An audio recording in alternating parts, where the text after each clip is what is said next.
नमो भगवते महावराहे। आज गोकर्णेश्वर तथा जलेश्वर के महात्म्य के वर्णन का आगे का भाग सुनेंगे। सुरोत्तमो, तपस्वियों के लिए तपोभूमि एवं सिद्ध क्षेत्र कहा गया है। विद्वान पुरुष प्रभास, प्रयाग, नैमिषारण्य, पुष्कर और कुरुक्षेत्र से भी बढ़कर उस क्षेत्र की महिमा बताते हैं। वहाँ मेरे ससुर पर्वतराज हिमवान स्वयं विराजते हैं। गंगा जो नदियों में उत्तम मानी जाती है, उनका तथा अन्य कई श्रेष्ठ नदियों का वहीं से उद्गम होता है। वह उत्तम श्रेष्ठ परम पुण्य में है।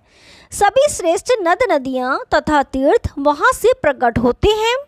वहाँ के सभी पर्वत पुण्य स्वरूप हैं। वही मेरा आश्रम होगा। सिद्ध और चारण उस आश्रम की सेवा करेंगे। वहाँ मेरा विग्रह सलेश्वर नाम से विख्यात होगा।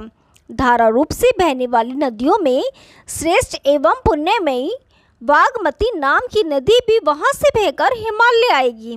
भागीरथी और वेगवती नाम की नदियाँ परम पवित्र हैं। इनका कीर्तन करने से भी मनुष्य का पाप भस्म हो जाता है और दर्शन करने से तो प्राणी संपूर्ण ऐश्वर्य को प्राप्त कर लेता है। इन श्रेष्ठ नदियों का जल पीने तथा अवगाहन करने से पुरुष अपने 7 कुलों को तार देता है। उस तीर्थ की महिमा को स्वयं लोकपाल भी गाते हैं।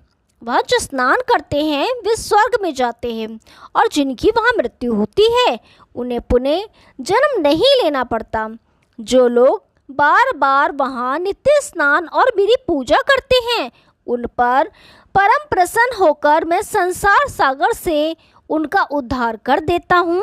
जो उसके जल से भरा हुआ एक घड़ा लाकर मन को पवित्र करके श्रद्धा पूर्वक उससे मुझे स्नान कराता है, वह वेद एवं वेदांग के ज्ञाता क्षत्रिय ब्राह्मण की सहायता से मेरा अभिषेक करता है।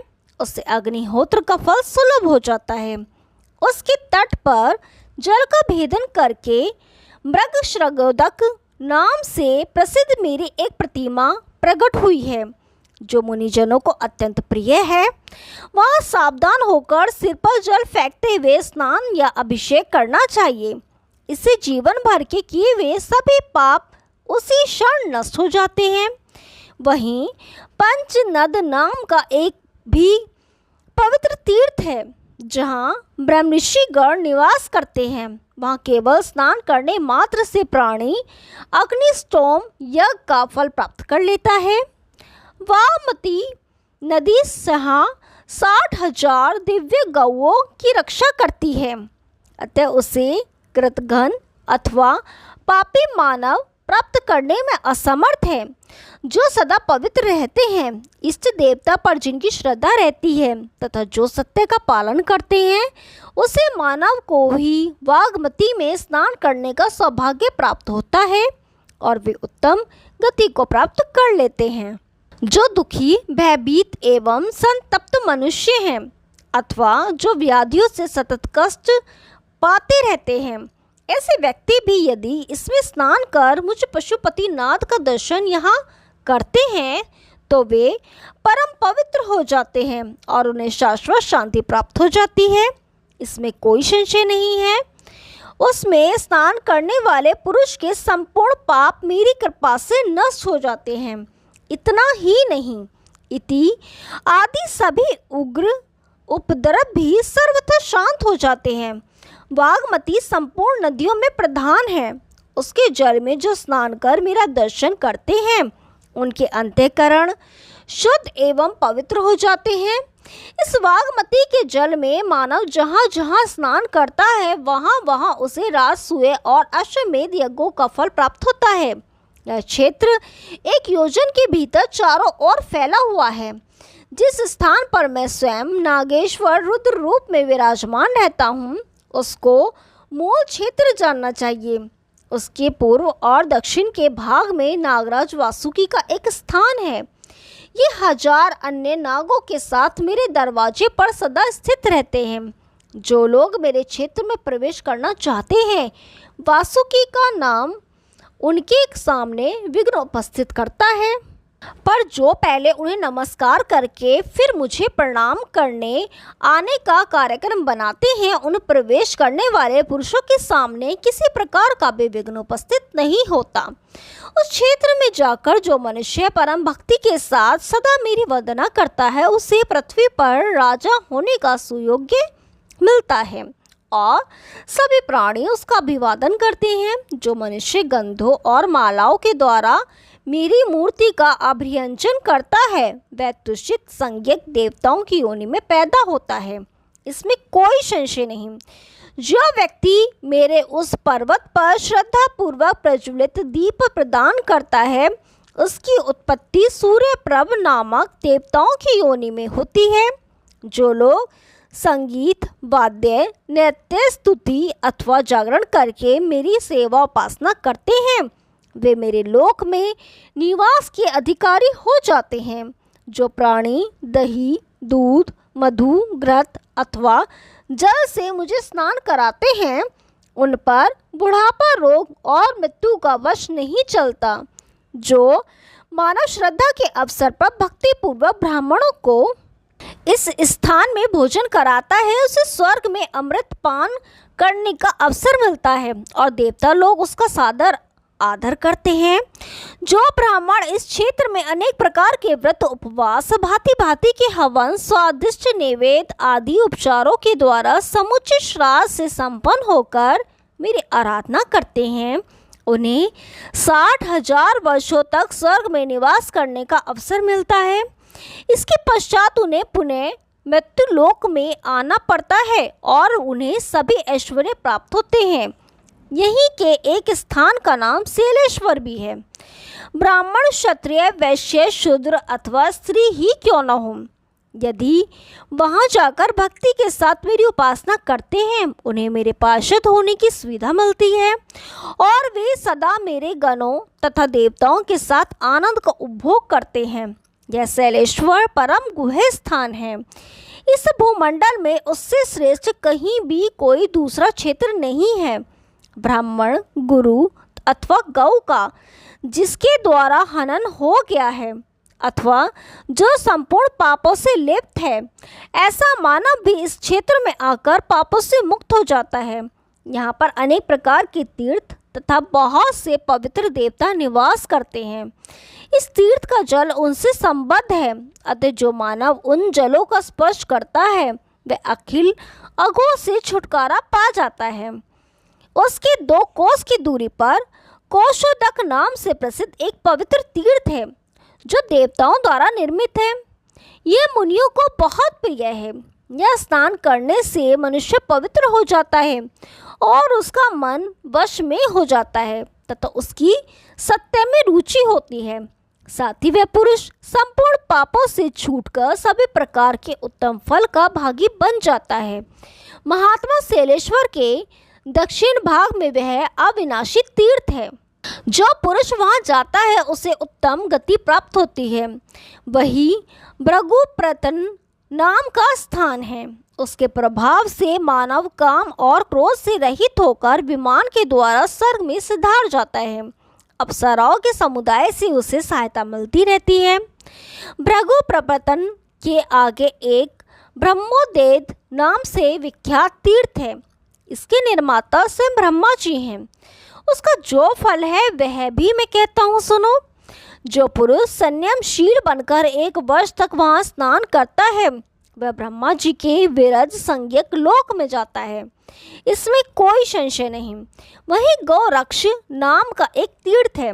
उस स्थान पर गायों और बैलों के अनेक पद चिन्ह हैं। उनका दर्शन करने से पुरुष को 1000 गौदान का फल मिलता है। वहाँ गौरी शंकर नामक भगवती गौरी का शिखर है, जहाँ सिद्ध पुरुष निवास करते हैं। शिखरों से प्रेम करने वाली पार्वती देवी वहाँ सदा विराजमान रहती हैं। वहाँ भी जाना चाहिए। संसार की रक्षा करने में उद्यत जगन माता भगवती उमा वहाँ विराजती हैं। उनके दर्शन, चरणों के स्पर्श तथा अभिवादन करने से मानव उनके लोक में जाने का अधिकारी हो जाता है। उनके स्थान से नीचे बागमती नदी प्रवाहित होती है। उसके तट पर जो अपना प्राण त्यागता है उसके सामने आकाशगामी विमान आता है और उस पर चढ़कर वह तुरंत ही भगवती उमा के लोक में चला जाता है। वहीं देवी उमा से संबंधित एक स्तन कुंड है। जो मानव उसमें स्नान करता है वह अग्नि के समान प्रकाशमान होकर स्वामी कार्तिकेय के लोक में चला जाता है। यहीं पंचनद नाम का एक पुण्य तीर्थ है। ब्रह्मऋषि गण वहाँ निवास करते हैं। वहाँ जाकर केवल स्नान करने से प्राणी को अग्निहोत्र यज्ञ का फल मिल जाता है। एक बार एक नकुल के मन में सद्बुद्धि उत्पन्न हुई, अतः उसने सावधान होकर वहाँ स्नान किया। इससे उसका मन परम पवित्र बन गया और उसे पूर्व जन्म की बात याद आ गई। उसके उत्तर भाग में सिद्ध पुरुषों से सेवित एक श्रेष्ठ तीर्थ है।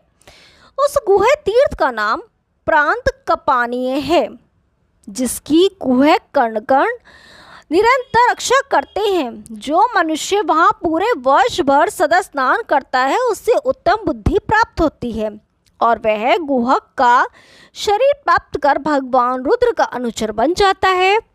इस शिखर पर निवास करने वाली भगवती उमा के पूर्व, उत्तर और दक्षिण भागों में बागमती की धारा प्रवाहित होती है। ये पुण्य नदी हिमालय की कंदरा से निकली है। वहाँ ब्रह्मोभेद नाम का एक दूसरा पवित्र तीर्थ भी है।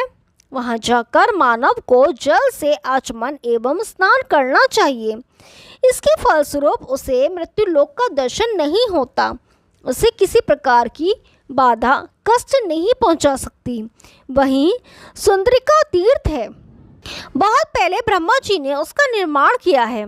उसके जल में स्नान करने से पुरुष सुंदर रूप वाला और तेजस्वी हो जाता है। मनुष्य को चाहिए कि तीनों संध्याओं के समय में वहां जाकर संध्योपासन करे। इससे वह पाप से मुक्त हो जाता है। बागमती और मणिवती ये दोनों पवित्र नदियां हिमालय का भेदन करके निकली हैं। इन दोनों में पाप नाश करने की पूरी शक्ति है। जब वेद का पूर्ण विद्वान द्विज पवित्र होकर दिन रात वहाँ निवास करता और रुद्र का जप करता है, वह अग्निष्टोम यज्ञ का फल प्राप्त करता है। राजा उसका सम्मान करते हैं। उसके इस कर्म के प्रभाव से उसका सारा कुल तर जाता है। किसी प्रकार का व्यक्ति वह स्नान करके तिल और जल से तर्पण करता है तो उसके पितर तर जाते हैं। इसमें कोई संशय नहीं है। जहाँ तहाँ बागमती नदी प्रवाहित हुई है वहाँ वहाँ श्रेष्ठ पुरुष को स्नान करना चाहिए। इसके फलस्वरूप वह मानव त्रियोगिनी में जन्म पाने से मुक्त हो जाता है। किसी समृद्ध कुल में उसका जन्म होता है। बागमती और मणिवती इन दोनों नदियों में थोड़ा भेद है। ऋषि लोग यहाँ निवास करते हैं। बुद्धिमान पुरुष का कर्तव्य है कि वह काम और क्रोध से रहित होकर विधान पूर्वक गंगा द्वार में स्नान करे। वह स्नान करने का जो महान पुण्य फल बताया गया है उससे कहीं 10 गुना अधिक फल उक्त नदियों में स्नान प्राप्त करने से होता है। इसमें कोई संशय नहीं। इस क्षेत्र में विद्याधर, सिद्ध, गंधर्व, मुनि, देवता और यक्ष इनका समुदाय आकर स्नान करता और उपासना में सदा संलग्न रहता है। यहाँ पर यदि ब्राह्मणों को थोड़ा भी धन दान में दिया जाए तो उस दान का पुण्य फल अक्षय हो जाता है। अतः देवताओं सब प्रकार से प्रयत्न करके यहाँ धर्म कार्य का संपादन करना चाहिए। यह श्लेष मातक वन परम पुण्य क्षेत्र है। इसमें देवता निवास करते हैं। इससे बढ़कर दूसरा कोई उत्तम क्षेत्र है ही नहीं। प्रिय देववृंद, मैंने मृग का रूप धारण करके जहाँ तहाँ विचरण किया अथवा बैठा और सोया करता था। वहाँ की समूची सब और की भूमि सम्यक प्रकार से पुण्य क्षेत्र बन गई है। सुरगणों, मेरे श्रृंग के ही ये 3 रूप बन गए थे। इसे भली प्रकार हृदय में धारण कर लो। यह मेरा क्षेत्र पृथ्वी में गोकर्णेश्वर के नाम से प्रसिद्ध होगा। इस प्रकार सनातन भगवान रुद्र ने देवताओं को आदेश देकर अपना रूप संवरण कर लिया। अब देवता उन्हें देखने में असमर्थ हो गए और वे उत्तर दिशा की ओर चल पड़े। ओम नमो भगवते महावराहे। आगे का भाग कल सुनाएंगे। तब तक के लिए नमस्कार।